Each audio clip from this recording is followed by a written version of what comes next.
ушу медиктер көптү, ушулардын азабы өттү. Ушу мугалимдер көптү, ушуларды минтиш керек, тыйыш керек. Ушу майы кызматкерлердин азабы өттү, ушу милициялардын азабы өттү, тигинин азабы өттү дейбиз.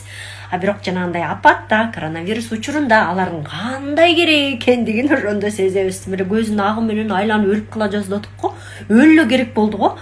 Революция учурунда май кызматкерлер менен милиционерлер кандай көзүбүздөн өтөт. Өзгөчө жанагындай тополоң чыгып атканда, ызычы чыгып атканда алардын кандай керек экенин билебиз. Мугалимдер балдарыбызды окуттарда кандай жалдырайбыз. Алар анан ушинтип коррупция кылып дейбиз. А өзүбүз эмне коррупцияга салым кошпойбузбу? Мугалим тиги балам жакшы карап кой деп жанталашып өзүбүз акча беребиз. Майылар тосуп калса жанталашып акча беребиз.